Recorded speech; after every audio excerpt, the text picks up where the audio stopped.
नमस्कार, मैं प्रिया। आज है 10 सितंबर। चले जानते हैं बिहार की 25 बड़ी खबरों को।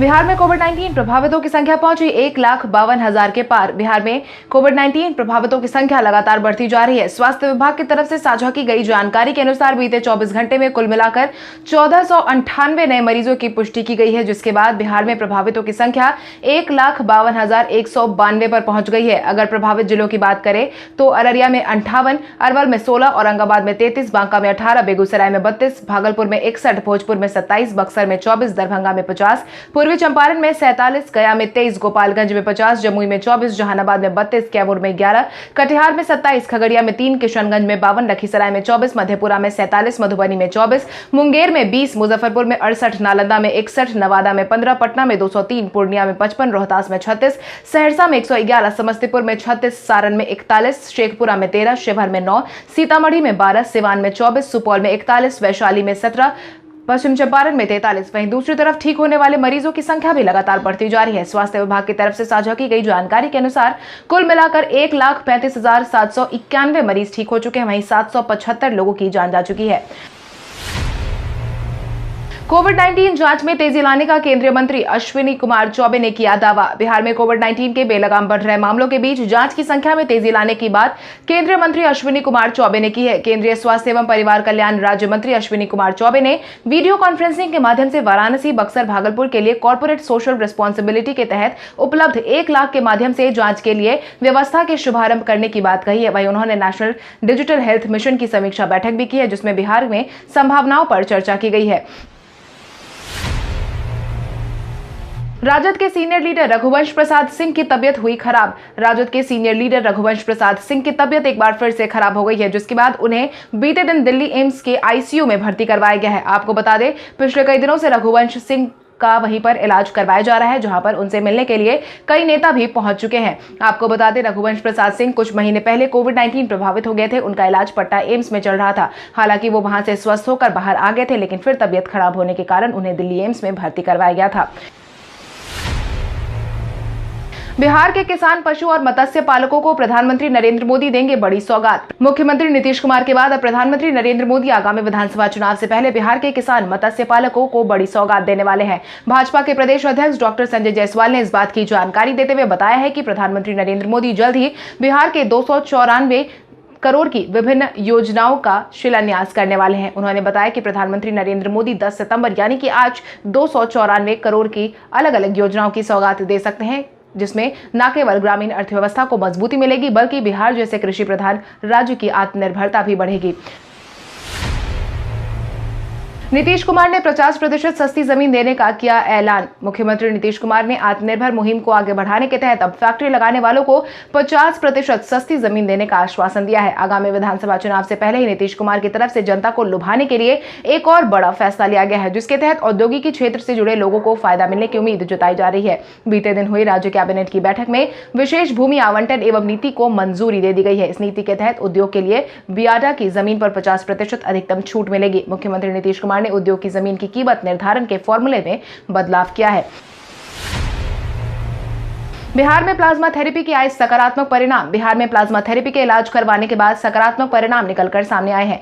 स्वास्थ्य विभाग की तरफ से साझा की गई जानकारी के अनुसार प्लाज्मा थेरेपी का इस्तेमाल करके बिहार के 65% कोविड-19 संक्रमित मरीज को ठीक किया गया है। पटना एम्स में अब तक 260 लोगों ने प्लाज्मा दान किया था, जिसमें से प्राप्त प्लाज्मा के माध्यम से 170 संक्रमित मरीज का इलाज किया गया था, जिसमें से 110 मरीज स्वस्थ हो चुके हैं, जो कुल मरीजों का 65% है। मॉडरेट प्रभावित में प्लाज्मा थेरेपी का 100% बेहतर प्रभाव देखने को मिला है। दरभंगा एयरपोर्ट से विमानों के परिचालन की सुविधा जल्द होगी शुरू। बिहार के दरभंगा जिले से विमानों के परिचालन की सुविधा जल्द ही शुरू होने वाली है। एयरपोर्ट अथॉरिटी ऑफ इंडिया ने ट्वीट करके इस बात की जानकारी दी है। जारी किए गए ट्वीट के अनुसार यह लिखा गया है कि दरभंगा हवाई अड्डे में जल्द ही नागरिक उड्डयन मुहिम की शुरुआत होने वाली है। क्षेत्रीय कनेक्टिविटी योजना के तहत मिनिस्ट्री ऑफ सिविल एविएशन और एयरपोर्ट अथॉरिटी ऑफ इंडिया ने दरभंगा के अन्य हवाई अड्डों को हवाई संपर्क प्रदान करने के लिए बिहार सरकार के साथ हाथ मिला लिया है, जिसके परिणाम स्वरूप जल्द ही विमान की सेवा शुरू होने वाली है। अचार बेचने पर समाज के बहिष्कार को बर्दाश्त कर चुकी किसान चाची से मुलाकात करेंगे जेपी नड्डा। मुजफ्फरपुर जिले के आनंदपुर गांव की 65 वर्षीय किसान चाची है, जो कि महिला कृषक में होती है, जिन्होंने अपनी लगन से न सिर्फ अपने बल्कि हजारों महिलाओं का जीवन बदल दिया है। आज मंजर ऐसा है कि 12 सितंबर को खुद भाजपा के राष्ट्रीय अध्यक्ष जेपी नड्डा उनके घर जाकर उनसे मुलाकात करने वाले हैं। हालांकि किसान चाची ने सफलता का यह मुकाम रातों रात हासिल नहीं किया था। उन्होंने इसके लिए काफी संघर्ष किया था। जब उन्होंने अपनी खेती करनी शुरू की और जब अचार बनाने का काम शुरू किया तो समाज ने भी उनका खूब बहिष्कार किया था। आज बिहारी पहचान में सरकारी नौकरी छोड़कर अपने सपनों के पीछे गई छवि पांडे की बात करेंगे।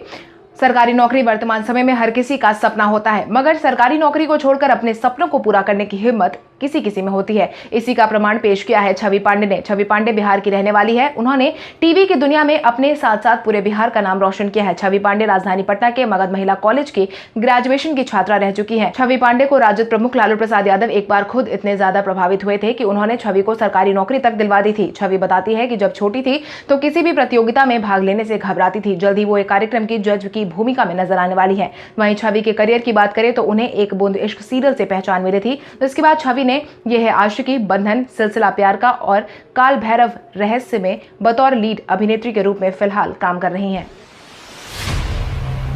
राजद नेता अब्दुल बारी सिद्दीकी आए कोविड-19 की चपेट में। आगामी विधानसभा चुनाव से पहले राजद की परेशानी बढ़ती नजर आ रही है। मिली जानकारी के अनुसार राजद नेता अब्दुल बारी सिद्दीकी कोविड-19 की चपेट में आ चुके हैं। वर्तमान समय में जहां एक तरफ नीतीश कुमार राजद के मुस्लिम यादव समीकरण की काट में जुटे हुए हैं, वहीं दूसरी तरफ राजद का कोई अल्पसंख्यक नेता चुनाव में सक्रिय नहीं दिख रहा है। वहीं सबसे दमदार अल्पसंख्यक नेता अब्दुल बारी सिद्दीकी खुद भी अब कोविड-19 की चपेट में आ गए। इसकी जानकारी उन्होंने खुद साझा की है। पटना एम्स में कोविड-19 वैक्सीन ट्रायल का पहला चरण हुआ है सफल। बिहार में कोविड-19 के बेलगाम बढ़ रहे मामलों को देखते हुए पटना एम्स से बीते दिन बड़ी खुशखबरी सामने आई है। मिली जानकारी के अनुसार पटना एम्स में पहले चरण का कोविड-19 वैक्सीन का पहला ट्रायल पूरा कर लिया गया है। पटना के 44 लोगों के साथ पूरे बिहार के 350 लोगों पर किए गए वैक्सीन ट्रायल के बाद अब इसके दूसरे चरण में 50 लोगों के रजिस्ट्रेशन की प्रक्रिया शुरू कर दी गई है। हालांकि पहले चरण में किसी पर भी कोई साइड इफेक्ट सामने नहीं आया है। इसके साथ ही उनकी रिपोर्ट को केंद्रीय स्वास्थ्य मंत्रालय को भेज दिया गया है। वहीं दूसरे चरण के लिए इच्छुक लोग 9471408832 पर कॉल करके इस परीक्षण में भाग ले सकते हैं। यूपी से बिहार आने में अब यात्रियों को होगी सहूलियत। अब यूपी से बिहार आने जाने में यात्रियों को काफी सहूलियत होने वाली है, क्योंकि पूर्वी परिमंडल कोलकाता के रेल संरक्षा आयुक्त ने दानापुर मंडल के दिलदार नगर तारीघाट विद्युतीकृत रेलखंड पर ट्रेनों का परिचालन इलेक्ट्रिक इंजन से करने की अनुमति प्रदान कर दी है। अब इस रेलखंड पर विद्युत ट्रेनों का परिचालन जल्द शुरू हो सकेगा। इसके पहले 19 किलोमीटर लंबे इस रेल मार्ग का विद्युतीकरण होने के बाद पिछले महीने 14 अगस्त को रेल संरक्षा आयुक्त द्वारा इसका निरीक्षण किया गया था। निरीक्षण करने के बाद अब जाकर इसे मंजूरी दे दी गई है।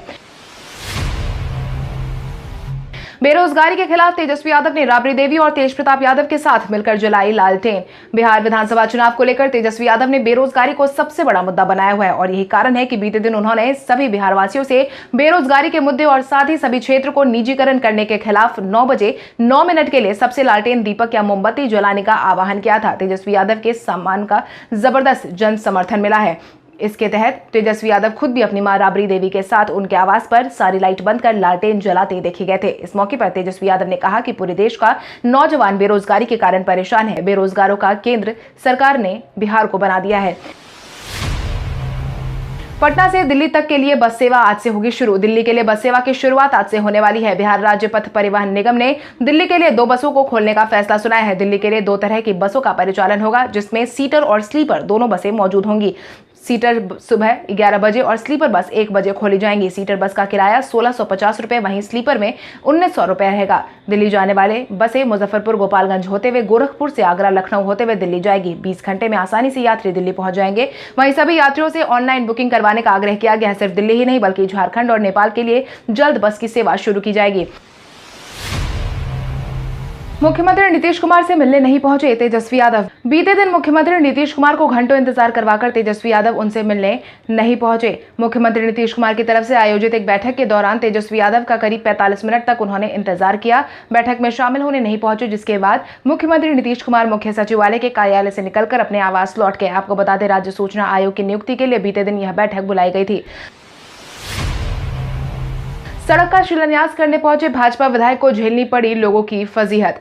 कहने को बिहार सरकार लोगों के हित में खूब सारे काम करते आई है, मगर जमीनी स्तर पर बिहार की जनता सरकार के काम से कुछ खास संतुष्ट नजर नहीं आ रही है। इसी क्रम में बीते दिन एक बार फिर से जनता के बीच पहुंचे भाजपा के नगर विधायक संजय सरावगी को जनता ने गो बैक नारे का सामना करना पड़ा। आपको बता दें, सड़क का शिलान्यास करने संजय सरावगी पहुंचे थे। उस सड़क का शिलान्यास विगत लोकसभा एवं विधानसभा के चुनाव में भाजपा के सांसद और विधायक की तरफ से किया जा चुका था, परंतु चुनाव जीतने के बाद आज तक इस सड़क का निर्माण नहीं करवाया गया। बार बार शिलान्यास किए जाने को लेकर स्थानीय लोग नाराज नजर आए।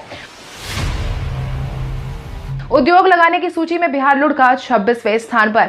ईज ऑफ डूइंग बिजनेस में बिहार को 26वां स्थान दिया गया है। बिहार पिछली बार 18वें स्थान पर था और अब इस बार अपने परफॉर्मेंस के कारण 26वें स्थान पर लुढ़क गया है। आपको बता दें, ईज ऑफ डूइंग बिजनेस का अर्थ है कि देश में कारोबार करने में कारोबारियों को कितनी आसानी होती है, यानी कि किसी भी देश में कारोबार शुरू करने और उसे विकसित करने के लिए माहौल कितना अनुकूल है, जिसमें बिहार का परफॉर्मेंस निराशाजनक रहा है। बीते दिन राजद नेता भोला रॉय के साथ सैकड़ों कार्यकर्ता ने दिया सामूहिक इस्तीफा। राजद सुप्रीमो लालू प्रसाद यादव के लिए राघोपुर की सीट छोड़ने वाले पार्टी के कद्दावर नेता रह चुके पूर्व मंत्री उदय नारायण राय उर्फ भोला रॉय ने राजद को इस्तीफा दे दिया है। इसके साथ ही राजद के पूर्व जिलाध्यक्ष पंछीलाल रॉय सहित कई लोगों ने भी राजद को छोड़ दिया है। राजद से सामूहिक इस्तीफे की घोषणा बुधवार को शहर के पोखरा मोहल्ला स्थित श्री रॉय के आवासीय परिसर से आयोजित राजद समर्थकों की सभा में लोगों से राय मशवरा के बाद की गई। मौके पर श्री राय ने जदयू में जाने का संकेत भी देते हुए कहा है कि इस संबंध में शीर्ष नेतृत्व से बातचीत चल रही है।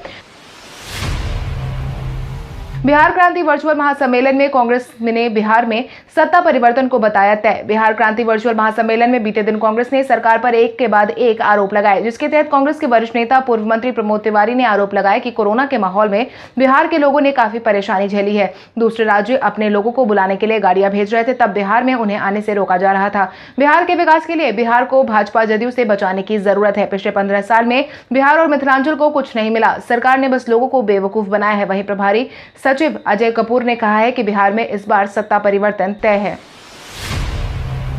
मोदी सरकार ने भागलपुर वासियों को दी बड़ी सौगात। आगामी विधानसभा चुनाव को ध्यान में रखते हुए केंद्र सरकार की तरफ से भागलपुर वासियों को बीते दिन बड़ी सौगात दी गई है, जिसके तहत केंद्रीय सड़क परिवहन और राजमार्ग मंत्रालय की तरफ से 971 करोड़ की धनराशि बिहार में NH 80 मुंगेर भागलपुर तिरुपति कहलगांव मिर्जा चौकी तक 120 किलोमीटर सीमेंट कंक्रीट मार्ग बनाने के लिए स्वीकृत कर दिया गया है। आवश्यकता अनुसार इस जगह पर मार्ग को 4 लेन में भी बदला जा सकता है। नई सड़क की मरम्मत के लिए मंत्रालय की तरफ से 20 करोड़ रुपए भी दिए जा चुके हैं। जहां प्रमुख पप्पू यादव ने मुख्यमंत्री नीतीश कुमार को खुद को क्विंटलिया बाबा बताने पर ली चुटकी। जन अधिकार पार्टी प्रमुख पप्पू यादव ने मुख्यमंत्री नीतीश कुमार को बीते दिन निशाने पर लिया है, जिसके तहत उन्होंने बिहार को गरीबी में 26वें स्थान और भूख में 25वें स्थान पर पहुंचाने की बात कही है, जिसके तहत उन्होंने बेरोजगारी और शिक्षा में बिहार सबसे निचले पायदान पर पहुंचने का दावा भी किया है। बिहार में बेरोजगारी को 46% से ऊपर पहुंचा दिया है। हालांकि आपदा के समय घरों में नहीं निकलने वाले अपनी पीठ थपथपा रहे हैं, अपने मुंह मियां मिट्ठू बनने की कोशिश कर रहे हैं। नीतीश कुमार खुद को क्विंटलिया बाबा कहने में लगे हुए। बेरोजगारी के कारण गरीबी और भूख से परेशान हो रही जनता के लिए इससे भद्दा मजाक नहीं हो सकता है। लालटेन जलाने के बाद तेजस्वी यादव ने सरकार को लिया निशाने पर। नेता प्रतिपक्ष तेजस्वी यादव के आह्वान के बाद पटना के 10 सर्कुलर रोड स्थित राबड़ी आवास पर लालटेन जलाकर बेरोजगारी और निजीकरण के खिलाफ विरोध किया गया। इस मौके पर तेजस्वी यादव ने सरकार को भी निशाने पर लिया है, जिसके तहत 9 बजे 9 मिनट के कार्यक्रम के बाद तेजस्वी यादव ने कहा कि नौजवानों के संघर्ष के साथ राजद हमेशा खड़ी है। सबसे ज्यादा युवा वाला राज्य है बिहार और यह बेरोजगारी का केंद्र बना हुआ है। सरकार होने के बावजूद बेरोजगारी बढ़ी है। वहीं उन्होंने प्रधानमंत्री नरेंद्र मोदी को लेकर कहा कि 2 करोड़ रोजगार देने की सरकार ने बात कही थी, लेकिन रोजगार नहीं मिला। सरकार जवाब दे कि 2 करोड़ रोजगार कहां है। भोजपुरी एक्ट्रेस अक्षरा सिंह ने कंगना रनौत को लेकर दी अपनी प्रतिक्रिया। महाराष्ट्र सरकार और कंगना रनौत के बीच जारी जद्दोजहद के बाद बीते दिन मुंबई पहुंच चुकी कंगना रनौत को एयरपोर्ट पर काफी फजीहत का सामना करना पड़ा। उनके समर्थक और उनके खिलाफ आवाज उठाने वाले दोनों की लंबी कतार देखने को मिली। वहीं कंगना रनौत को लेकर भोजपुरी एक्ट्रेस अक्षरा सिंह ने अपनी प्रतिक्रिया जाहिर की है, जिसके तहत उन्होंने कंगना रनौत को सपोर्ट किया है। अक्षरा सिंह ने फेसबुक पर लाइव आकर कहा कि बीएमसी ने कंगना के ऑफिस को तोड़कर सिर्फ उनका रास्ता रोकने की कोशिश की है। उद्धव ठाकरे कंगना को आगे की मुहिम के लिए रोक सकते हैं, लेकिन उनके हौसलों को नहीं।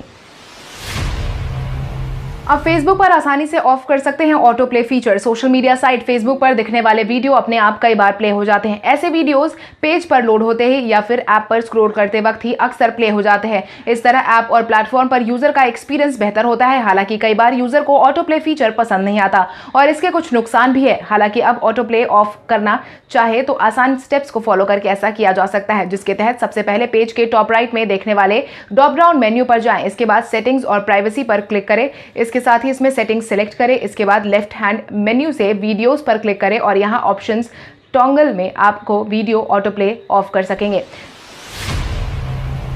युवराज सिंह ने संन्यास से वापसी का लिया फैसला। भारतीय टीम के शानदार बल्लेबाज रह चुके युवराज सिंह ने अब अपने संन्यास को वापस लेने का फैसला लिया है, जिसके तहत युवराज सिंह ने बीसीसीआई अध्यक्ष सौरभ गांगुली को पत्र भी जारी कर दिया है, जिसके तहत युवराज सिंह ने पंजाब क्रिकेट संघ के अनुरोध पर वापसी करने का फैसला लिया है। विश्व कप 2011 के प्लेयर ऑफ द टूर्नामेंट रह चुके युवराज सिंह ने पिछले साल जून में क्रिकेट के सभी प्रारूपों से संन्यास लेने की घोषणा की थी। मिली जानकारी के अनुसार युवराज सिंह ने कहा कि शुरू में इस पेशकश को स्वीकार करने के बारे में घरेलू क्रिकेट खेलना बंद कर चुका था। हालांकि मैं दुनिया भर में अन्य घरेलू फ्रेंचाइजीज लीग में खेलना जारी रखना चाहता था। अगर मुझे बीसीसीआई से अनुमति मिल जाती है तो मैं वापस मैदान में लौट। कल हमारे द्वारा पूछे गए सवाल का जवाब आप में से बहुत सारे यूजर ने हमें कमेंट करके दिया था, उसके लिए आपका बहुत बहुत धन्यवाद। आप में से जिन यूजर का कमेंट हमें अच्छा लगा है उनके नाम है राजा भैया, नीतीश कुमार, नूतन सिंह, समथिंग स्पेशल, लालू कुमार, पप्पू पासवान, वीरेंद्र सिंह, लक्ष्मीपति, रीवा कुमारी, प्रहलाद सिंह, गुंजन पटेल, निराला मोहन, रामदास सिंह, कृष्ण नंदन वर्मा, लाल सिंह राजपूत। आप इसी तरह हमारे सवालों का जवाब देते रहे, हम कल आपका नाम लेने की पूरी कोशिश करेंगे। तो चलिए बढ़ते हैं आज के सवाल की ओर। आज का सवाल कुछ इस प्रकार है, आपके अनुसार युवराज सिंह के संन्यास से वापस आने की अनुमति बीसीसीआई को देनी चाहिए या नहीं? अपने जवाब हमें कमेंट करके जरूर बताएं। इसके साथ ही आज के लिए बस इतना ही। अगर आप ये वीडियो हमारा यूट्यूब पर देख रहे हैं तो हमारे चैनल को सब्सक्राइब करें और बेल आइकन दबाना ना भूलें। और अगर आप ये वीडियो हमारा फेसबुक पर देख रहे हैं तो इस वीडियो को लाइक करें और ज्यादा से ज्यादा शेयर करें। धन्यवाद।